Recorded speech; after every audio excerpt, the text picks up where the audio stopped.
Hello students, chapter number 4 recent trends in service sector, उसका आज lecture number 5 है हमारा। यहाँ पे हम कर रहे हैं ईआरपी के बारे में। ऑलमोस्ट हमने सारी चीज़ें वहाँ पे पढ़ ली है। जो लेक्चर्स ऑलरेडी हो गए हैं, अगर आपके देखने के बाकी है तो डिस्क्रिप्शन बॉक्स में उसका लिंक आपको मिल जाएगा। अब हमने जो ईआरपी पढ़ लिया था काफ़ी सारी चीज़ें, अभी लास्ट में खाली एक टॉपिक हमारा बाकी है, वो है ईआरपी वेंडर्स। मतलब ईआरपी वेंडर्स, ईआरपी सेलर्स कौन कौन से हैं, उसके यहाँ पे उन्होंने नाम दिए हुए हैं हमें। तो यहाँ पे हम वो देख लेते हैं।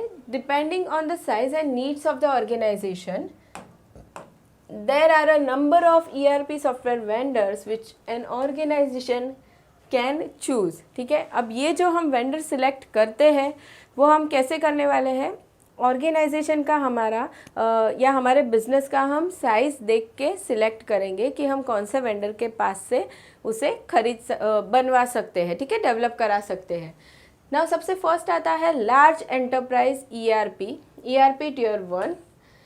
जो भी बहुत बिग साइज बिजनेसेस हैं उनके लिए कौन कौन सी कंपनीज है। तो the ERP market for large enterprise is dominated by 3 companies. यहाँ पे 3 कंपनीज है। कौन कौन सी है? SAP, Oracle and Microsoft.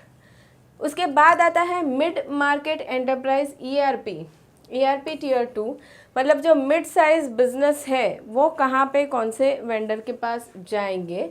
ठीक है, तो ERP software for the mid-market enterprise is provided by vendors which include Infor, Quad, Lawson, Epicor, SAG and IFS। उसके बाद आता है small business ERP tier 3, Exact Globe. उसके वेंडर्स है Exact Globe, SYSPRO, NetSuite, Visibility, Consona, CDC software and Activant solution comprise the ERP vendor for small businesses। ये किन लोगों के लिए है? स्मॉल बिजनेसेस के लिए है, जो यहाँ पे जाके डेवलप करा सकते हैं ईआरपी।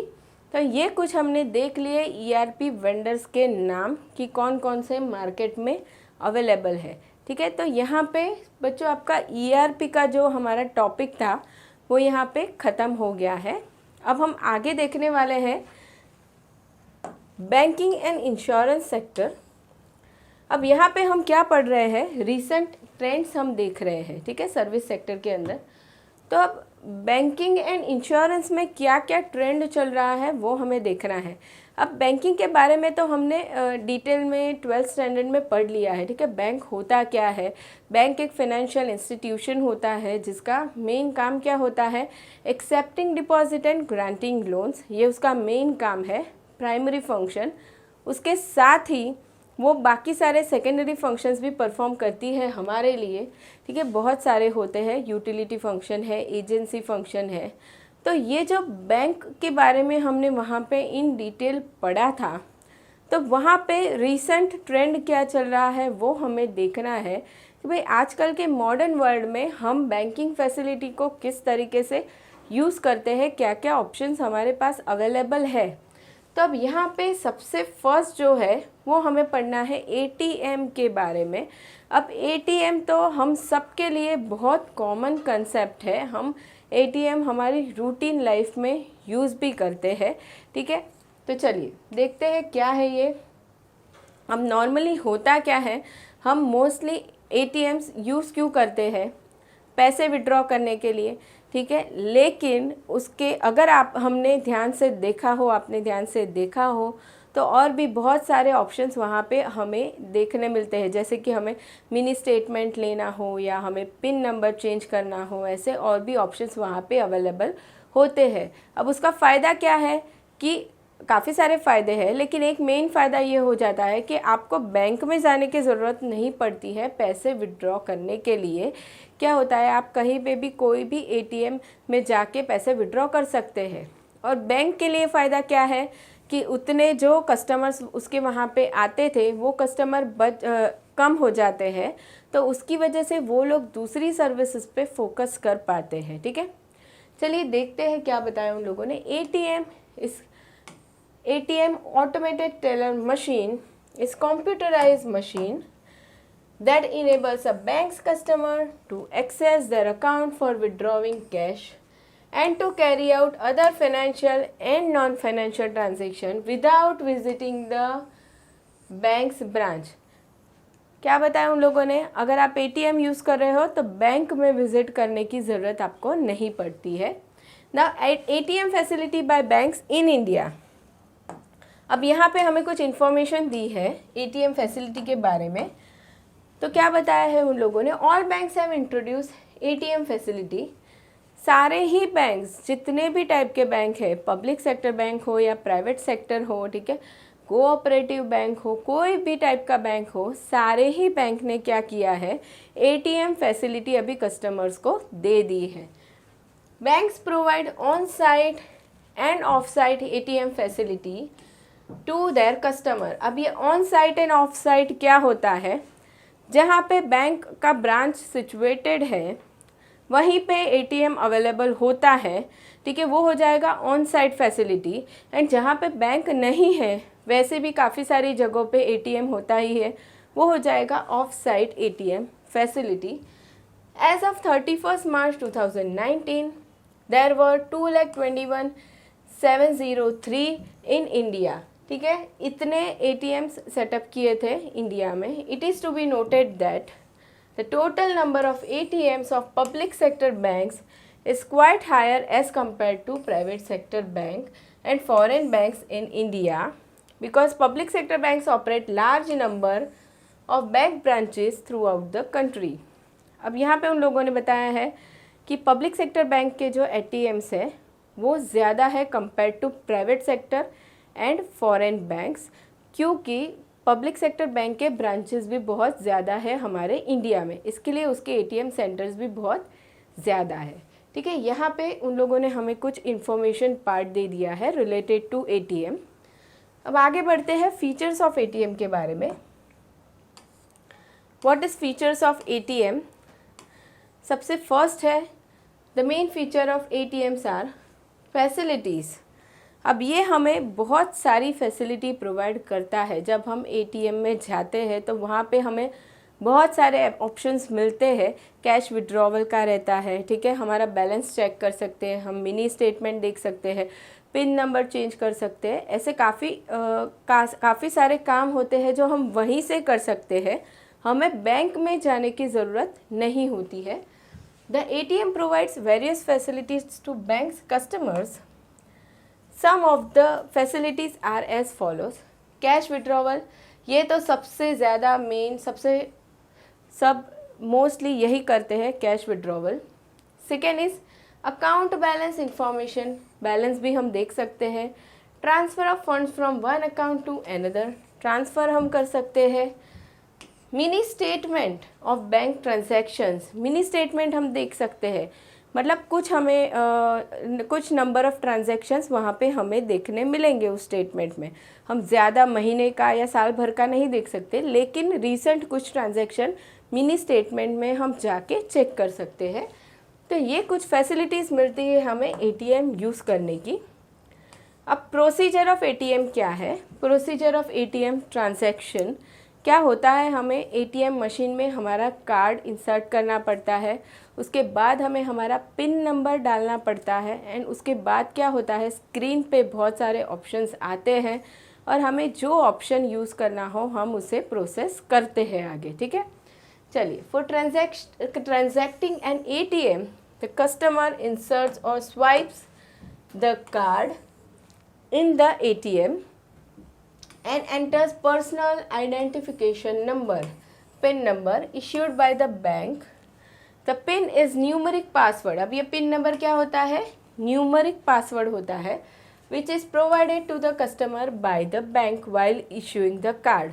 जब भी कार्ड इश्यू होता है बैंक के पास से ATM कार्ड, उसी टाइम पिन नंबर भी मिलता है कस्टमर को. After inserting the password the customer makes the required transaction. Mainly cash withdrawal किया जाता है एंड बाकी अदर ट्रांजेक्शन भी कस्टमर्स कर सकते हैं. तो ये हो गया प्रोसीजर ATM ट्रांजेक्शन्स करने का. ठीक है, अब नेक्स्ट हम आगे बढ़ते हैं टाइप्स ऑफ कार्ड्स की तरफ. अब ये जो हम एटीएम कार्ड की बात कर रहे हैं उसमें कौन कौन से टाइप्स होते हैं, कौन कौन से टाइप्स हमें मिलते हैं बैंक से एटीएम कार्ड के, ठीक है। तो there are various types of cards that can be used at an ATM. The cards include, सबसे फर्स्ट आता है एटीएम डेबिट कार्ड। अब ये जो एटीएम डेबिट कार्ड रहता है उसमें क्या होता है, पैसे तो हमारे अकाउंट से कटेंगे, जितने अकाउंट में हमारे हैं उतने तक आप विड्रॉ कर सकते हो, ठीक है। सबसे मेन फर्स्ट तो ये कैश विड्रॉ आप कर सकते हो एटीएम डेबिट कार्ड यूज़ करके। दूसरा, आप अदर बाकी सारी चीज़ें भी कर सकते हो, जैसे कि आप कोई स्टोर में गए, आपको शॉपिंग करना है, या आप ट्रैवलिंग पे गए तो होटल का बिल पेमेंट करना है, तो वो सारी ही चीज़ें आप debit card, ATM debit card use करके कर सकते हो, ठीक है। आपके अकाउंट में जितना भी बैलेंस है उस लिमिट तक आप वहाँ से पैसे यूज़ कर सकते हो। ये हो गया आपका सबसे first ATM debit card. Second is ATM credit card. अब यहाँ पे क्या होता है, आपके अकाउंट में जितना बैलेंस है उसके ऊपर भी आपको कुछ अमाउंट यूज़ करने मिलेगा। मतलब आपके अकाउंट में मान लो 4 लाख रुपए है, आप उतने तो विड्रॉ कर सकते हो या उतने का शॉपिंग कर सकते हो, लेकिन उसके बियॉन्ड भी बैंक कुछ लिमिट आपको देगी, उतने आप पैसे और विड्रॉ कर सकते हो या यूज़ कर सकते हो। वो हो जाएगा एटीएम क्रेडिट कार्ड्स। नेक्स्ट आता है एटीएम प्रीपेड कार्ड। अब ये एटीएम प्रीपेड कार्ड क्या होता है, अब ये एटीएम प्रीपेड कार्ड जो होता है वो आपके अकाउंट से लिंक नहीं होता है। इसमें आपको क्या करना पड़ता है, इस कार्ड में आपको कुछ पैसे ट्रांसफ़र करने पड़ते हैं, पैसे आपको स्टोर करने पड़ते हैं, एंड उसी अमाउंट को आप यूज़ कर सकते हो, या तो विड्रॉ कर सकते हो या तो फिर उससे आप शॉपिंग कर सकते हो या कुछ पेमेंट कर सकते हो, ठीक है। तो इसमें आपको स्पेसिफिकली पैसे स्टोर करने पड़ते हैं इन एटीएम प्रीपेड कार्ड, उसके बाद आप उसे यूज़ कर सकते हैं, ठीक है। तो ये 3 टाइप्स ऑफ कार्ड्स हो गए एटीएम के जो हमने देख लिए। उसके बाद फोर्थ वन आता है withdrawal at multiple banks ATM, ठीक है। पहले कैसा था, अगर आपके पास जिस बैंक का एटीएम है, मतलब आपका जिस बैंक में अकाउंट है उस बैंक ने आपको एटीएम इशू किया है, तो उसी बैंक के एटीएम सेंटर में जाके आप उस कार्ड को यूज़ कर सकते हो। लेकिन अभी कैसा हो गया है, आप कोई भी बैंक का एटीएम यूज़ कर सकते हो जाके। मान लो एक बैंक में आपका अकाउंट है, उसका एटीएम आप दूसरे बैंक के पास यूज़ कर सकते हो, उसमें कोई प्रॉब्लम अभी नहीं आता है, ठीक है। विड्रॉवल आप कर सकते हो अलग अलग एटीएम से। उसके बाद क्या होता है, बैंक उनके अंदर इंटरनली वो पैसे एडजस्ट कर लेते हैं। तो the ATM card of one bank can be used at any bank with in India under the shared payment network system. देखिए पहले ऐसा अलाउड नहीं था, लेकिन अब किया गया shared payment network system use करके। ये कुछ सिस्टम डेवलप हुआ, उसके बाद अभी हम ये अलाउ कर सकते हैं, एक बैंक का एटीएम हम दूसरे बैंक में यूज़ कर सकते हैं। For instance, a person holding bank of Baroda ATM can withdraw the money from SBI ATM. The amounts are accordingly adjusted by bank. उसके बाद बैंक्स क्या करते हैं, इंटरनली वो अमाउंट एडजस्ट कर लेते हैं। The saving bank account holder can transact a maximum of 5 transactions free in month eight other banks ATM. देखिए ये कुछ इन्फॉर्मेशन दिया है, आपको याद रखना है। एक बैंक का एटीएम अगर हम किसी और बैंक के एटीएम में यूज़ कर रहे हैं तो उसका लिमिट क्या है, 5 ट्रांजेक्शन, आप मैक्सिमम 5 ट्रांजेक्शन आप फ्री में कर सकते हो, उसके बाद आपको चार्जेस लगेंगे। Beyond 5 transaction the customer is charged a fee by his her bank. 5 से ज़्यादा आपने ट्रांजेक्शन किए दूसरे बैंक के एटीएम से तो आपको चार्जेस या फ़ी वहाँ पे करना पड़ेगा। उसके बाद अभी ये हो गया हमारा fourth point, withdrawal at multiple banks ATM. अब next is cash withdrawal limit. अब कैश विड्रॉवल लिमिट के बारे में क्या बताया है, banks issuing ATM card impose withdrawal limit. the customer is informed of the withdrawal limit. Beyond the withdrawal limit, the customer cannot withdraw the cash on a particular day. अब जो भी respective banks रहती है वो bank क्या करेगी, withdrawal limit दे देती है कस्टमर को कि आप एक दिन में कितना विड्रॉ कर सकते हैं। उसके बियॉन्ड अगर आप एटीएम से विड्रॉ करने जाते हैं तो आप वहाँ से विड्रॉ नहीं कर सकते हैं। ठीक है, तो ये डिपेंड करता है बैंक पे कि बैंक ने कितना लिमिट दिया है विड्रॉवल करने के लिए। नाउ नेक्स्ट उसके बाद आता है कस्टमर कंप्लेंट्स। अब जब ये हम एटीएम कार्ड यूज़ करते हैं तो वहाँ पे कभी कभी प्रॉब्लम भी हो सकता है कस्टमर के लिए। ठीक है, तो वो प्रॉब्लम के लिए उन लोगों ने बताया है कि ये जो कस्टमर की कंप्लेंट्स होती है उसके लिए क्या करना है, उसके सोल्यूशन के लिए क्या करना है। तो देखिए, customer can complain to the bank regarding deficiency in ATM service. अब ये जो एटीएम मशीन रहता है उसमें भी कुछ कभी कभी प्रॉब्लम्स हो सकती है।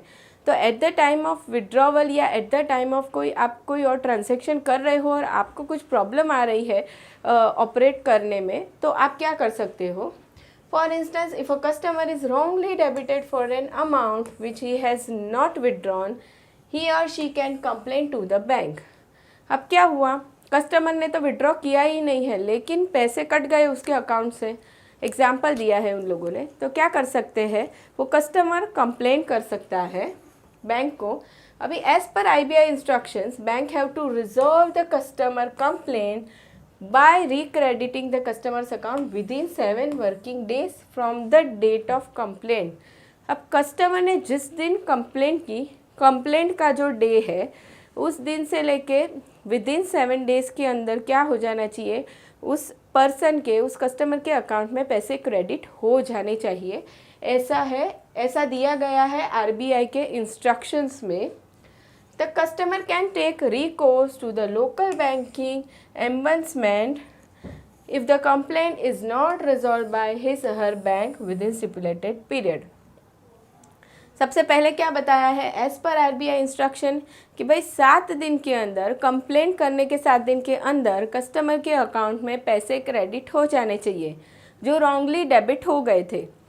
लेकिन अगर ऐसा नहीं हुआ, कस्टमर के पास पैसे नहीं आए, तो कस्टमर क्या कर सकता है, ये जो लोकल बैंकिंग एम्बड्समैन है, मतलब ये कौन पर्सन होते हैं जो कंप्लेंट को इन्वेस्टिगेट करते हैं, उसको और स्क्रूटिनाइज करते हैं, वैसे पर्सन को जाके ये कंप्लेंट बता सकते हैं। कस्टमर जाके कंप्लेंट बोल सकते हैं कि हमारी कंप्लेंट सॉल्व नहीं हुई है, तो वो पर्सन फर्दर उसको इन्वेस्टिगेट करेगा। ठीक है, चलिए, तो ये हो गया हमारा कस्टमर कंप्लेंट्स के बारे में कि भाई हम एटीएम तो यूज़ कर रहे हैं लेकिन कभी प्रॉब्लम हुई तो हम क्या कर सकते हैं।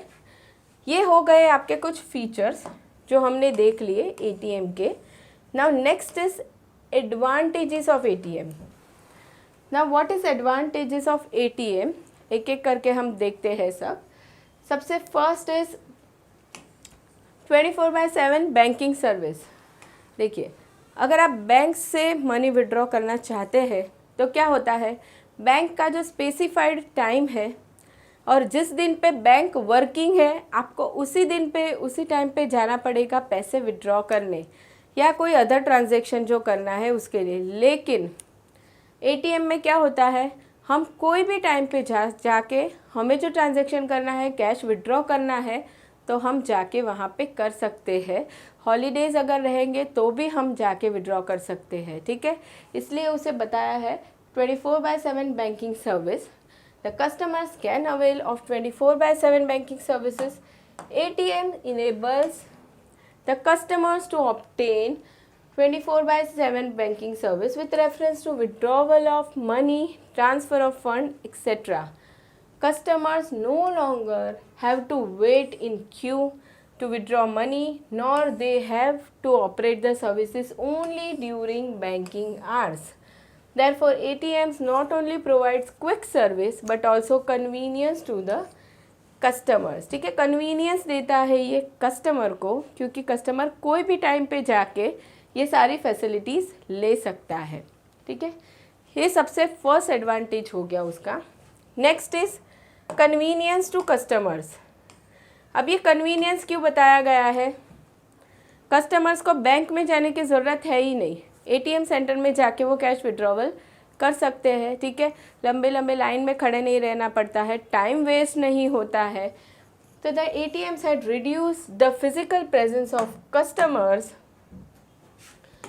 in the bank during banking hours, ठीक है। बैंक में कस्टमर को जाना नहीं पड़ता है। The customer need not wait in queue to withdraw cash from bank. Due to ATM, there are fewer customers in the bank during the banking hours, and therefore the customer that visit the bank get quick service. अब क्या हो गया, ये जो cash withdraw करने वाले customer थे bank से, वो कम हो गए वहाँ पे। तो बाकी जो कस्टमर्स आते हैं अदर सर्विसेज लेने के लिए, तो उन्हें वहाँ पे क्विकली सर्विस मिल जाती है। तो उनके लिए भी ये फ़ायदे वाली बात है। तो सेकंड बेनिफिट या एडवांटेज हम बोल सकते हैं वो है convenience to customers. Now next is travel without cash. अगर आपके पास ATM कार्ड है तो आप क्या कर सकते हैं, ट्रैवल विदाउट कैश। आप कहीं पे भी ट्रैवल कर रहे हो तो आपको बहुत ज़्यादा कैश जो आपको रिक्वायर्ड होता है, आपने सोचा है कि मुझे इतना चाहिए रहेगा, सारा ही आपको कैरी करने की ज़रूरत नहीं है। आप उस प्लेस पे जाके ATM कार्ड यूज़ कर सकते हो, वहाँ पे भी विड्रॉ कर सकते हो, या तो फिर वहाँ पे भी कुछ पेमेंट्स करने हो तो आप उस कार्ड यूज़ करके पेमेंट कर सकते हो, ठीक है। तो ये उसका सबसे बड़ा एडवांटेज है, travel without cash. The ATM facilitates withdrawal of cash from the bank account whenever a customer needs it. This means one can travel anywhere without cash. If the location has ATM, one can withdraw money with the help of ATM card. Therefore, ATM card holder does not have the botheration to carry of cash during long distance travel, especially while on a holiday tour. देखिए, बहुत लंबा आप journey कर रहे हैं तो आपको ज़्यादा कैश लेके जाने की ज़रूरत नहीं है, वहाँ पे आप ATM कार्ड यूज़ कर सकते हैं। स्पेशली हॉलीडे टूर में ये बहुत यूज़फुल हो जाता है। अब आगे बढ़ते हैं, next fourth advantages, good quality currency notes. अब जो करेंसी नोट्स ATM से हमें विड्रॉ करते टाइम मिलते हैं वो कैसे रहते हैं, एकदम फ्रेश रहते हैं, ठीक है। पुराने नोट्स नहीं मिलते हमें, अच्छी क्वालिटी के नोट्स वहाँ पे हमें मिल जाते हैं। तो ये भी एक फ़ायदा बताया है उन लोगों ने, good quality currency notes. ATM withdrawals enable a customer to get good quality or fresh currency notes from ATM machine. The customer may not get soiled notes from the ATM machine. खराब हुए notes ATM से कभी नहीं मिलते, fresh notes ही हमें मिलते हैं। उसके बाद फिफ्थ एडवांटेज की तरफ बढ़ते हैं। Fifth advantage is customer service. अब कस्टमर सर्विस की हम बात करते हैं तो banks can reach out to more customers and provide better service and satisfaction to customer. This is because ATM's machine performs the functions at a quicker pace than that of a bank's employees. This may lead to increased loyalty to the bank on the part of the customer. अब क्या हो रहा है, ATMs open होने की वजह से एक तो कस्टमर्स को बैंक में आने की ज़रूरत नहीं है, एंड क्या होता है, ATM में आपको कैश विड्रॉवल के साथ साथ और भी कुछ फैसिलिटीज़ मिलती है, ठीक है। Balance transfer, mini statement, balance check करना, ये सारी चीज़ें भी, ये सारी फैसिलिटी भी आपको वहाँ पे मिल जाती है। उसकी वजह से क्या होता है, कस्टमर को क्विक सर्विस मिल रही है, बैंक में जाने की बजाय ATM सेंटर जाने के तुरंत उसको सर्विस मिल जाती है, ठीक है। इसके लिए कस्टमर सर्विस बहुत ही अच्छी हो जाती है, कस्टमर के लिए वो बहुत हैप्पी हो जाता है। तो ये है कस्टमर सर्विस, जो एक एडवांटेज है कस्टमर के लिए। Next is lower cost to the banks. देखिए, they are located in many places. ATMs बहुत सारी जगहों पे रहते हैं, तो just a room is enough, ज़्यादा स्पेस रिक्वायर्ड नहीं होता है, स्पेस बहुत कम रिक्वायर्ड होता है। ATM मशीन होता है एंड उसके सामने थोड़ा स्पेस रहता है पर्सन को खड़े रहने के लिए, ट्रांजैक्शन करने के लिए, ठीक है। तो ज़्यादा स्पेस रिक्वायर्ड नहीं है, just a room is enough to house the machine. There is no need of a facility to maintain bank's branch. पूरे के पूरा ब्रांच ओपन करने की ज़रूरत नहीं पड़ती है. Therefore, the overall operating cost would be lower as compared to the physical facility of a bank which is operated through employees. देखिए यहाँ पे एम्प्लॉय भी एक तो रखना नहीं पड़ता है. क्या होता है, कस्टमर खुद ही ऑपरेट करने वाला है उस मशीन को, तो जगह भी कम है, कम लेनी पड़ती है, एम्प्लॉयज़ की ज़रूरत भी नहीं है. तो ऑपरेशनल कॉस्ट जो लगती है, डे टू डे के जो हम बिज़नेस मेंटेन करने के खर्चे बोलते हैं, वो सारी कॉस्ट यहाँ पे कम हो जाती है. इसलिए यहाँ पे ये एक एडवांटेज बताया गया है, lower cost to the bank. Bank के लिए उतना कॉस्ट कम हो जाता है.